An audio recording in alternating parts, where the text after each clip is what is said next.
ইরানের সাথে যুদ্ধে আমেরিকা আর ইসরায়েল আরো একটা বিশাল নৈতিক পরাজয়ের মুখোমুখি হইল। ইরান পৃথিবীতে এক অনন্য উচ্চতায় পৌঁছায় গেল। আন্তর্জাতিক রাজনীতিতে ইরান জাতি হিসাবে এখন শুধু সামনেই অগ্রসর হবে, আর পিছাবে না।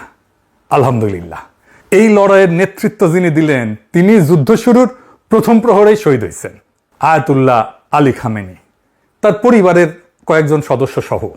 এমনকি খামেনির কন্যা, জামাতা, পুত্রবধূ এবং মাত্র 14 মাস বয়সী নাতনি কম্পাউন্ডে হামলায় নিহত হয়েছিল। যে ইরান ধ্বংস হয়ে যাবে বলে যারা ভবিষ্যৎবাণী করছিল, যারা বলছিল ইরানকে প্রস্তর যুগে ফেরত দেবে, তাদের মুখে ছাই দিয়া আজকা তেহরান থেকে আসা সবচেয়ে হৃদয় বিদারক ছবিটা দিয়া শুরু করি। সেটা কালো কাপড়ে ঢাকা লক্ষ লক্ষ শোকার্ত মানুষের সমুদ্র না, রাষ্ট্রের ওই বিশাল স্থাপত্যও না। সবচেয়ে হৃদয় বিদারক ছবিটা হইল একটা ছোট্ট পতাকায় ঢাকা কফিন, 14 মাস বয়সী একটা শিশুর কফিন, যেটা বসে আছে ঠিক গোটা দুনিয়ার জিওপলিটিক্যাল সংঘাতের একদম কেন্দ্রে। আন্তর্জাতিক মিডিয়া যখন আয়াতুল্লাহ আলী খামেনির বিশাল রাষ্ট্রীয় জানাজার সুদূর প্রসারী রাজনৈতিক তাৎপর্য নিয়ে ব্যস্ত, গ্র্যান্ড মোসাল্লার ভেতরে হাজার হাজার মানুষ তখন কাঁদতেছে মঞ্চের ওই সবচেয়ে ছোট্ট কফিনটা নিয়ে। খামেনির নাতনি জাহরা মোহাম্মদী গোল পায়গানি যুদ্ধের প্রথম হামলাতেই দাদার সাথে যে শহীদ হয়ে গেছে। ইরান ইচ্ছাকৃতভাবে এই মানবিক বিপর্যয়টাকে দুনিয়ার সামনে সম্প্রচার করছে, একটা অকল্পনীয় পারিবারিক ট্র্যাজেডিকে তারা রূপান্তরিত করছে এক প্রতিরোধের এক অনমনীয় মনস্তাত্ত্বিক অস্ত্রে।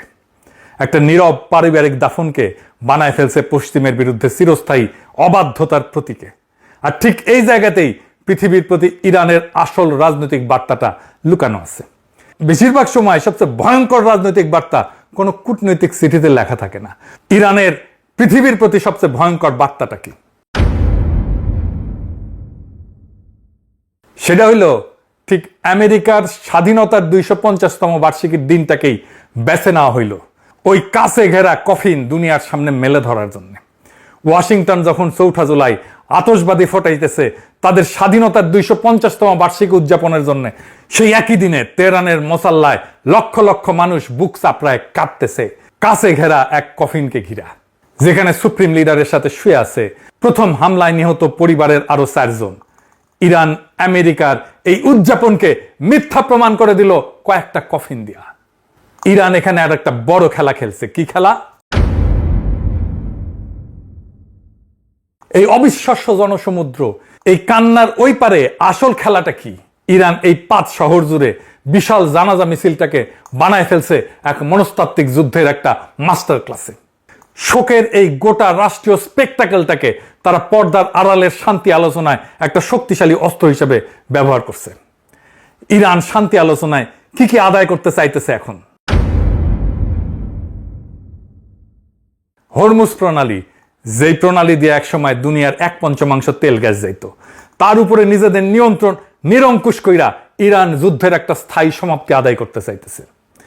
ইরানের চিফ নেগোসিয়েটর কাজেম গরিবাবাদী সরাসরি ফ্রান্স আর ব্রিটেনকে কঠোর প্রকাশ্য হুঁশিয়ারি দিছে। কারণটা কি? কারণটা স্টারমার আর ম্যাখো একটা যৌথ বিবৃতি দিছিল, যেখানে তারা প্রয়োজনে হরমুজে একটা বহুজাতিক নৌ মিশন মোতায়েনের প্রস্তুতির কথা বলছিল। গরিবাবাদীর জবাব হরমুজের নিরাপত্তা উপকূলীয় রাষ্ট্রগুলোর হাতে। সংকট সৃষ্টিকারীদের তাদের দুঃসাহসিকতার পরিণতির জন্য জবাবদিহি করতে হবে। এইটা একটা গুরুতর সতর্কবার্তা। এইবার আসেন আসল চমকে। কি সেটা? কোরআনের আয়াত দিয়া কূটনীতি, সবচেয়ে চতুর চাল। এই জানা যায় ইরান এমন একটা জিনিস করছে যেটা বিশ্লেষকরা বলছে ফিউনারেল ডিপ্লোমেসি, জানাজার কূটনীতি। 30টার বেশি বিদেশি প্রতিনিধি দল খামেনির কফিনে শ্রদ্ধা জানাইতে আসছে। আর প্রত্যেকটা দলকে যখন কফিনের সামনে আনা হয়েছে, ঠিক তখন কোরআনের একটা করে আলাদা আয়াত তেলাওয়াত করা হয়েছে। এইটা পাবলিক ডিপ্লোমেসিতে একটা নতুন জিনিস, যা আগে কখনো হয় নাই, এক অভাবনীয় উদ্ভাবন। আসেন আয়াতগুলো একটা একটা করে দেখি, আর দেখেন কিভাবে প্রত্যেকটা রাষ্ট্রকে তার প্রাপ্য অনুযায়ী বার্তা দেওয়া হয়েছে। তার আগে আর একটা জিনিস বলে নিই, ইরানের চোখে বিদেশি রাষ্ট্রগুলো 2 ভাগে বিভক্ত। এক ভাগ হইল রেজিস্ট্যান্স ক্যাম্প, যেমন হামাস, হিজবুল্লাহ, ইসলামিক জিহাদ, হাস্ত আল শাবি, লেবানন, এরা ইরানের আদর্শিক যুদ্ধের সহযোদ্ধা। ইসরায়েল আমেরিকার বিরুদ্ধে একই কাতারের লড়াকু এরা। এদের আয়াত দেওয়া হয়েছে যুদ্ধ, অঙ্গীকার, শহীদ, বিজয়ের। অর্থাৎ তোমরা আমাদের সৈনিক, আমাদের সহযোদ্ধা, আমাদের কমরেড। আর এক ভাগ হইল মিশর, কাতার, তুরস্কের মতো রাষ্ট্র। এদের বেলায় ইরানের বার্তাটা মূলত তোমরা জানাজায় আসছো, আমাদের বৈধতা দিছো, এই জন্য ধন্যবাদ, কিন্তু তোমরা আমাদের যুদ্ধের সৈনিক না। তাই এদের দেওয়া হয়েছে প্রশংসার আয়াত, জান্নাত, সন্তুষ্টি, কিন্তু যুদ্ধ বা সহযোদ্ধার আয়াত না। হামাসকে কি বলা হইল? বাংলা হইতেছে মুমিনদের মধ্যে এমন কিছু মানুষ আছে যারা আল্লাহর সঙ্গে করা অঙ্গীকার সত্য প্রমাণ করছে। তাদের কেউ কেউ নিজেদের অঙ্গীকার পূর্ণ করছে, আর কেউ কেউ অপেক্ষায় আছে। তারা তাদের অঙ্গীকারে সামান্যতম পরিবর্তনও আনেনি। অর্থাৎ তোমরা কথা রাখছো, তোমরা আমাদের লোক। হিজবুল্লাহকে কি বলা হলো? বাংলা হইতেছে তোমরা দুর্বল হও না, দুঃখ করো না। যদি তোমরা সত্যিকারের মুমিন হও তবে তোমরাই বিজয়ী হবে। যদি তোমরা আঘাত পেয়ে থাকো, তারাও অনুরূপ আঘাত পাইছে। আমরা মানুষের মধ্যে পালাক্রমে বিজয় এবং পরাজয়ের দিন ঘুরায় দিই, আর আল্লাহ জালিমদের ভালোবাসেন না। নাসরুল্লাহর মৃত্যুর পরে ভেঙে পড়া হিজবুল্লাহকে সোজা সান্ত্বনা আর সাহস। ফিলিস্তিনি ইসলামিক জিহাদকে বলা হইল সূরা আল ফাতের আয়াত। বাংলা হইতেছে যাতে আল্লাহ তোমার অতীত এবং ভবিষ্যতের ত্রুটি ক্ষমা করেন এবং আল্লাহ তোমাকে এক মহাবিজয়ীর সাহায্য দান করেন। সুস্পষ্ট বিজয়ের বার্তা। সিনকে দেওয়া হইল আর এক আয়াত। বাংলা হইতেছে আল্লাহ এটি করেছেন শুধু তোমাদের জন্য সুসংবাদ হিসাবে এবং তোমাদের হৃদয়কে আশ্বস্ত করার জন্য, আর বিজয় তো কেবল আল্লাহর পক্ষ থেকেই আসে। একটা ইতিবাচক বন্ধুত্বপূর্ণ আয়াত। ইরাকের হাসদ আল শাবি বা পিএমইউ বাহিনীকে বলা হলো যারা আল্লাহর পথে শহীদ হয়েছে তাদের মৃত বলো না, বরং তারা জীবিত, কিন্তু তোমরা তা উপলব্ধি করতে পারো না। শহীদে মৃত্যুর আয়াত। আর এবার সবচেয়ে আলোচিত এবং সবচেয়ে ধারালো আয়াতটা সৌদি আরবকে। যখন সৌদি প্রতিনিধি দল কফিনের সামনে আসলো তখন পড়া হলো সূরা আল ইমরানের 13 নম্বর আয়াত, বদর যুদ্ধের আয়াত। রিটার সাহেব শোনান। قد كان لكم آية في فئتين التقتا فئة تقاتل في سبيل الله وأخرى كافرة يرونهم مثليهم رأي العين والله يؤيد بنصره من يشاء। নিশ্চয়ই তোমাদের জন্য শিক্ষা ছিল সেই দুই বাহিনীর মধ্যে যারা যুদ্ধে মুখোমুখি হয়েছিল। একদল আল্লাহর পথে যুদ্ধ করছিল আর অন্য দল ছিল অবিশ্বাসী। নিশ্চয়ই এতে অন্তর্দৃষ্টি সম্পন্ন মানুষের জন্য শিক্ষা রয়েছে। ভয়ঙ্কর খোঁচা। বদর যুদ্ধ যেখানে ছোট্ট একটা মুসলিম বাহিনী বিশাল শত্রুকে হারাই দিছিল, আর বদর হয়েছিল আজকে সৌদি আরবের মাটিতেই। সৌদি আরব যুদ্ধের সময় আমেরিকাকে নিজের ভূখণ্ড ব্যবহার করতে দিছিল, কিন্তু ইরান ছোট বাহিনী হয়েও বিজয় অর্জন করলো। বদর যুদ্ধের সাথে নিজেকে অ্যালাইন করলো ইরান। কাতারকে দেওয়া হইল ইসলামিক জিহাদের মতোই সেই আল ফাতার আয়াত, যাতে আল্লাহ তোমার অতীত ও ভবিষ্যতের ত্রুটি ক্ষমা করেন, আল্লাহ তোমাকে এক মহাবিজয়ের সাহায্য দান করেন। তবে কাতারের বেলায় এর মানে নরম, কারণ কাতার মধ্যস্থতাকারী। সমর্থনের জন্য ধন্যবাদ। তুরস্ককে বলা হইল আল্লাহ তাদের মর্যাদা বাড়িয়ে দিয়েছেন যারা নিজেদের সম্পদ এবং জীবন দিয়ে সংগ্রাম করে তাদের তুলনায় যারা ঘরে বসে থাকে। আঙ্কারা ঘরে বসে থেকে সতর্ক ভূমিকা নিয়েছিল, সেই দিকেই ইঙ্গিত দিছে ইরান। পাকিস্তানে দেওয়া হইল সূরা আল ইসরার আয়াত, হে আমার রব, আমাকে সম্মানের সঙ্গে প্রবেশ করান এবং সম্মানের সঙ্গে বের করে আনেন, আর আপনার পক্ষ থেকে আমাকে সহায়ক কর্তৃত্ব দান করেন। সততা আর বৈধ কর্তৃত্বের জন্য দোয়া, সহায়তার জন্য দোয়া। আর মিশরকে বলা হইল তাদের প্রতিদান তাদের রবের কাছে হবে চিরস্থায়ী জান্নাত, যার নিচ দিয়ে নদী প্রবাহিত। আল্লাহ তাদের প্রতি সন্তুষ্ট আর তারাও আল্লাহর প্রতি সন্তুষ্ট।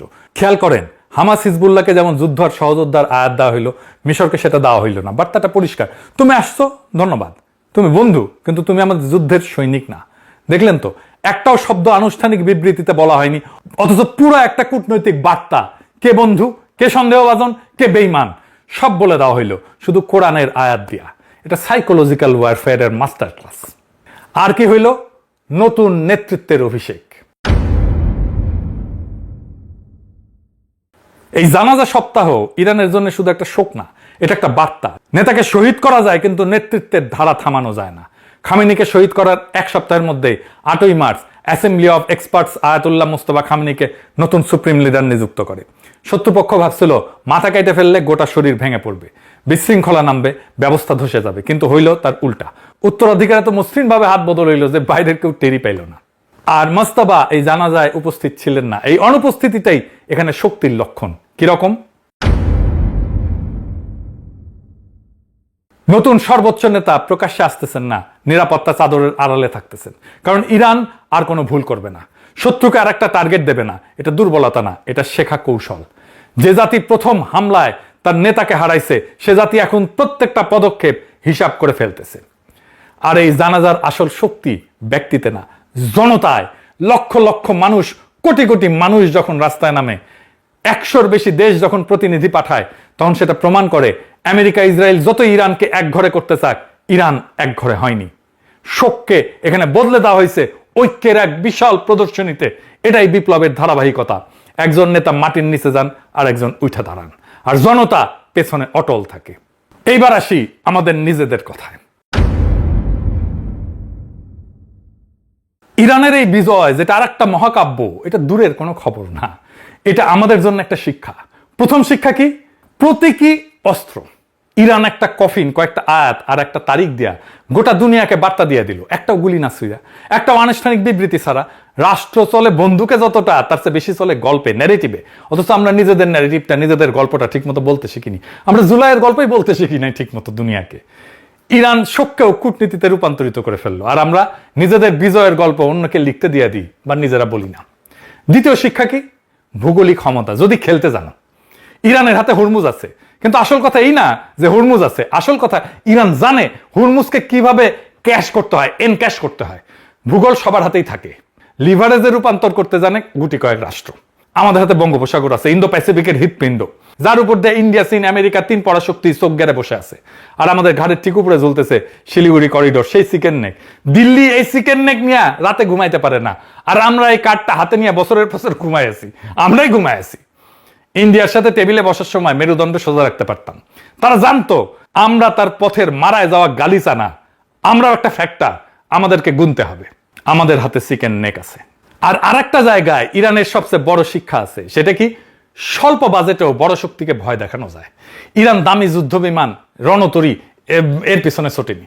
সে বেছে নিছে সস্তা কিন্তু কামড়ে ধরার মতো অস্ত্র, দেশীয় মিসাইল, ড্রোন, উপকূলীয় প্রতিরক্ষা, আর ঢাল হিসেবে নিজের ভূগোল।